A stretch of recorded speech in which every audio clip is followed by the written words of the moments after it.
मुंबई महानगरपालिका निवडणुकांची रणधुमाळी सुरू आहे आणि आज उमेदवारी अर्ज दाखल करायचं शेवटची तारीख आहे। मात्र मुंबईभरामध्ये वेगवेगळ्या पक्षांमध्ये मोठी बंडखोरी देखील आपल्याला पाहायला मिळते। आज शिवसेना मधून बंडखोरी देखील या ठिकाणी झालेली पाहायला मिळते। आपल्यासोबत डॉक्टर महेश पेडणेकर आहेत आणि अनुराधा पेडणेकर आहेत। अनुराधा पेडणेकर या गेल्या 3 टर्मपासून प्रभाग क्रमांक 168 मधनं या नगरसेविका आहेत। त्यांनी आज बंडखोरी करत अपक्ष असा उमेदवारी अर्ज दाखल केला आहे।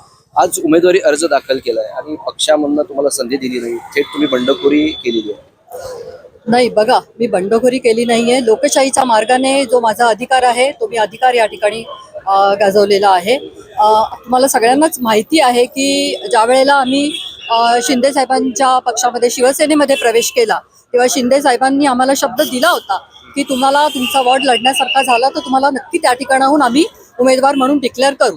आणि आता सिच्युएशन तशी असताना देखील आणि आज एवढी वर्ष मी तिकडे मेहनत करत असताना देखील कालपर्यंत आम्ही वाट बघत होतो आणि काल अचानक आम्हाला कळते की आमचा वॉर्ड जो आहे तो बीजेपीला देण्यात आलेला आहे। ज्या ठिकाणी 15 वर्ष नगरसेविका म्हणून मी कार्यरत आहे त्याच्या अगोदरही अनेक नगरसेवक शिवसेनेचे त्या ठिकाणी होते आणि असं असताना कोणतीही विचारणा आमच्याबरोबर झाली नाहीये। काहीतरी कॉन्फिडन्स मध्ये पक्षांनी घ्यायला पाहिजे होतं, ते झालेलं नाहीये आणि त्याच्यामुळे मी माझ्या विभागातल्या नागरिकांवरती अन्याय होऊ देणार नाही आणि त्यासाठीच मी हा आज अपक्ष फॉर्म भरलेला आहे। डॉक्टर पेडणेकर सर, तुम्ही या पक्षाचे विभाग प्रमुख आहात, काय तुम्हाला या सगळ्या प्रोसेसमध्ये विचारात घेतलं नाही असं तुम्हाला वाटतं? काल रात्रीपर्यंत माझी माहिती अशी होती की जे 4 प्रभाग आम्ही कालिना विधानसभेतले मागत होतो त्यातले उमेदवार निश्चित होते। त्यातल्या 3 उमेदवारांना उमेदवारी मिळालेली आहे आणि हे 3ही नगरसेवक निवडून येण्यासाठी मी विभाग प्रमुख म्हणून पूर्ण प्रयत्न करतोय। 4था उमेदवार जो माझ्या घरातला आहे डॉक्टर अनुराधा पेडणेकर, ज्यांनी 3 वेळा या विभागामध्ये प्रभाग क्रमांक 168 मध्ये नगरसेवक म्हणून काम केलेलं आहे। त्या सार्वजनिक आरोग्य समितीच्या अध्यक्ष राहिलेल्या आहेत, प्रभाग समितीच्या अध्यक्ष राहिलेल्या आहेत। मागच्या निवडणुकीमध्ये त्यांना पराभूत होऊन सुद्धा 6313 मतं, म्हणजे यलवाडमध्ये कित्येक नगरसेवक असे आहेत ज्यांना 6000 मतं सुद्धा नाही मिळाली पण ते निवडून आले होते। एवढी मतं 6313 मतं घेतल्यानंतर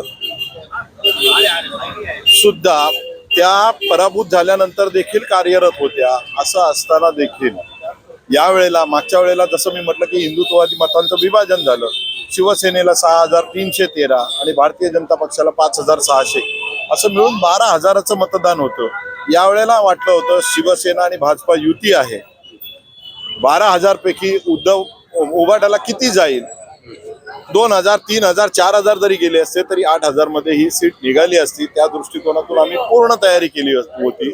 आम्हाला तसं स्वप्नातही वाटलं नव्हतं पण काल रात्री आम्हाला अचानक, मी स्वतः विभाग प्रमुख आहे पक्षाचा, पण मलाही कळवण्यात आलं नाही आणि कळतं की भारतीय जनता पक्षाला हे केलं। मी नमूद करू इच्छितो की या प्रभागामध्ये जवळजवळ 7 वेळा शिवसेना पक्षाचा नगरसेवक राहिला। मी नावं देखील तुम्हाला सांगू शकतो। एक तर मोहन सावंत जे BSTचे 3 वेळा चेअरमन होते, माझे वडील स्वतः डॉक्टर माधवराव पेडणेकर विलास भानुशालींसारखा नगरसेवक या भागातून निवडून आला होता। महादेव पवार नगरसेवक होते 3 टर्म, 2002 ते 2017 माझ्या पत्नी डॉक्टर अनुराधा पेडणेकर नगरसेविका होते। भारतीय जनता पक्षाचा उमेदवार कधी या भागामध्ये निवडून आला नाही, कधीच या ठिकाणी भारतीय जनता पक्षाचा नगरसेवक। आता ती सीट भाजपला गेलेली, काय वाटतंय असं तुमच्या बाबतीत राजकारण झालंय असं वाटतं का? केलं 100% राजकारण झालेलं आहे याच्यामध्ये। काही आमच्या पक्षातले लोक, काही राष्ट्रवादीच्या पक्षातले लोक, या लोकांनी मिळून ही सीट भारतीय जनता पक्षाला दिलेली आहे। म्हणजे मी इकडे पेपर देतो, तू तिकडे पेपर दे, मी तुला इथे मदत करतो, तू मला तिथे मदत कर, हेच धोरण आहे कुर्ल्यामध्ये। आमची इच्छा बघा, आम्ही बंडखोरी केलेली नाहीये। आमची साधी भावना आहे की कालपर्यंत पक्षाने आम्हाला, म्हणजे पक्षाच्या वरिष्ठ जे आमचे आहेत शिंदे साहेबांपर्यंत वस्तुस्थिती जाणं गरजेचं होतं, ती गेली नाहीये। ती पोहोचवण्यासाठी आज आम्ही हा फॉर्म भरलेला आहे। आम्हाला विनंती आहे, आम्ही शिंदे साहेबांना विनंती करतो आहोत की साहेब, ही वस्तुस्थिती तुम्ही जाणून घ्या, हे मधले लोक तुम्हाला फसवतायत। हेच उभाटामध्ये चाललं होतं म्हणून आम्ही उभाटा सोडली होती। हे जे मधले काही लोक होते ते पक्षाच्या वरिष्ठ नेत्यांना चुकीची माहिती देत होते म्हणून आम्ही पक्ष सोडला होता। इथेही तेच होणार। आता पश्चाताप होत नाही, पश्चाताप नाही होते। बघा, एखादं घर सोडलं मग आम्ही त्या घराचा विचार करत नाही. आम्ही आज शिंदे साहेबांसोबत आहोत. आम्ही आत्ता देखील पक्षाच्या विरोधात नाही. आमची अपेक्षा एवढीच आहे की ही सीट आजही पक्षाने लढवावी. पक्षाचा उमेदवार जो आहे, बघा, पक्षाने उमेदवारी माझ्या मिसेसला दिली नाही म्हणून मी नाही भांडत आहे.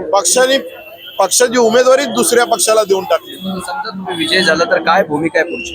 नाही, जिंकलो तर आम्ही शिंदे साहेबांबरोबरच राहणार आहोत. आणि तुम्हाला निश्चितपणे सांगतो, निवडणूक लढवणार, निवडणूक जिंकणार आणि शिंदे साहेबांबरोबरच राहणार. धन्यवाद, तुम्ही आमची संवाद साधल्याबद्दल. होते डॉक्टर महेश पेडणेकर आणि आनंद पेडणेकर.